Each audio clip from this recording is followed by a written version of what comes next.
नमस्ते दोस्तों, Indic divine channel पे आप सभी को स्वागत है। बात जब भी सुख दुख की आती है तो हम में से ज़्यादातर लोग ये सोचते हैं कि क्या हम अपने इस जन्म के अच्छे और पुण्य कर्म से अपने किस्मत में लिखी कष्टों को मिटा सकते हैं। आम भाषा में जिसे भाग्य या किस्मत कहते हैं, सनातन शास्त्र में इसे कर्म चक्र के प्रारब्ध कहते हैं। जीवात्मा का हर जन्म पिछले या संचित कर्मों का परिणाम होता है, जिसे संचित कर्म के रूप में संग्रहित किया जाता है।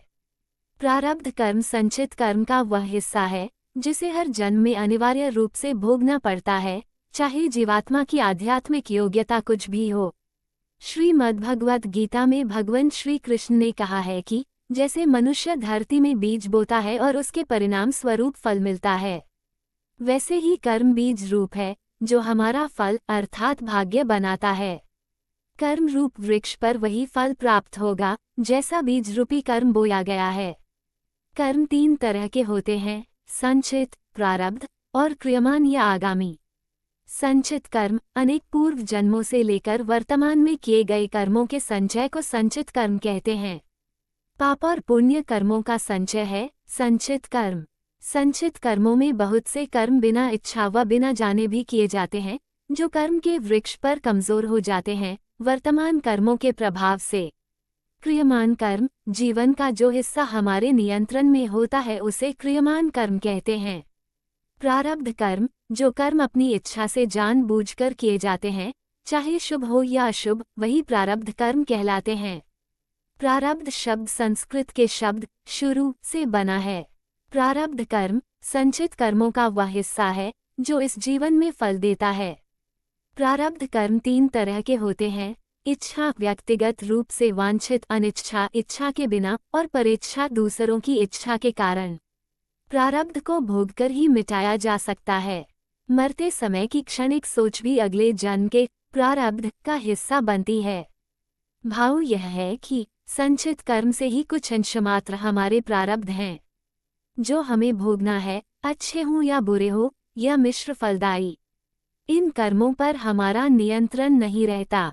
आसक्ति पूर्वक और फल की इच्छा से करे हुए कर्मों का फल आवश्यक रूप से भोगना पड़ता है, या तो इस जन्म में या अगले मानव जन्म में। प्रारब्ध हमारे ही पूर्व संचित कर्मों का कुछ मात्रा में विपाक होता है। विपाक का अर्थ है हमारे पुण्य अथवा पाप कर्म बीजों का इस जन्म में समय समय पर पककर फलित होना।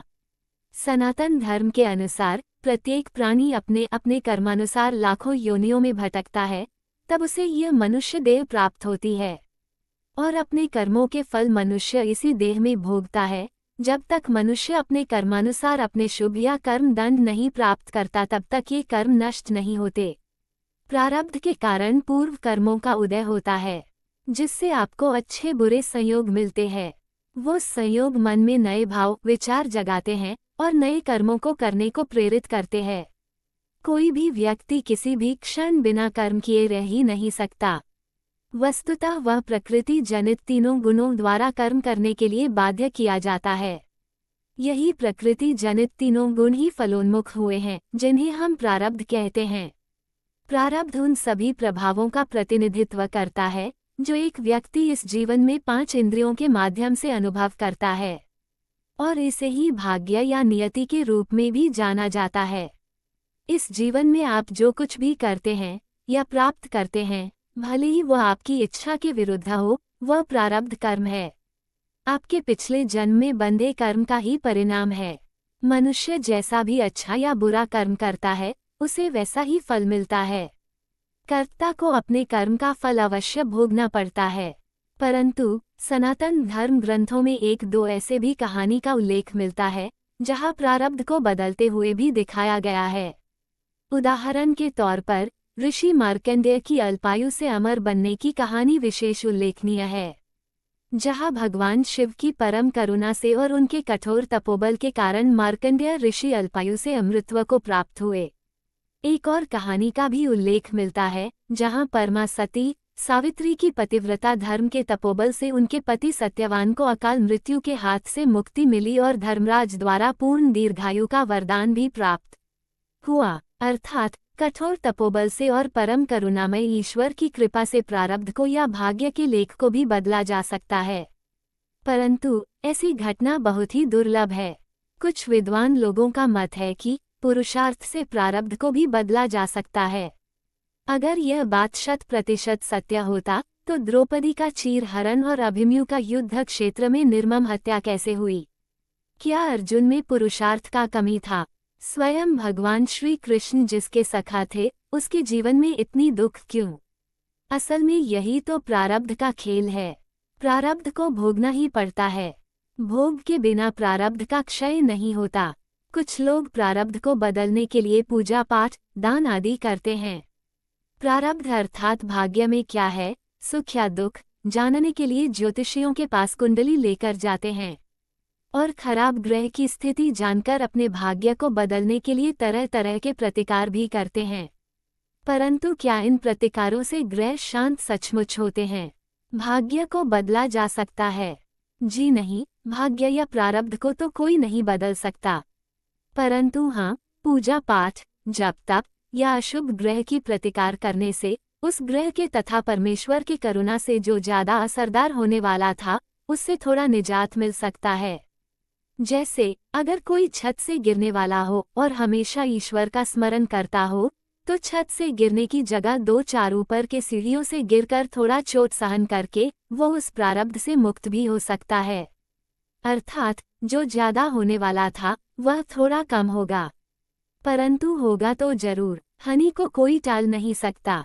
किंतु यदि हम चाहते हैं कि भविष्य में अर्थात आगे के जन्मों में हमें कोई कष्ट न उठाने पड़े, तो हमें चाहिए कि हम सर्वप्रथम अपने कर्ता भाव से मुक्त होने का प्रयत्न करें और हर क्षण करुणा और कृपा के सागर परमपिता परमात्मा का स्मरण बनाए रखें।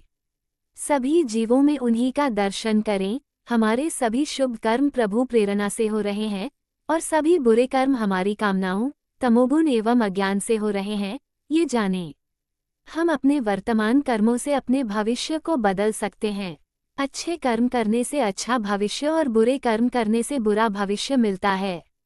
हम निरंतर प्रभु के नाम का स्मरण करते रहने से, पीड़ित एवं जरूरतमंदों की सेवा तथा दान से अपने पुण्य संचय में वृद्धि कर सकते हैं और आगामी जन्मों को आनंदपूर्ण बना सकते हैं।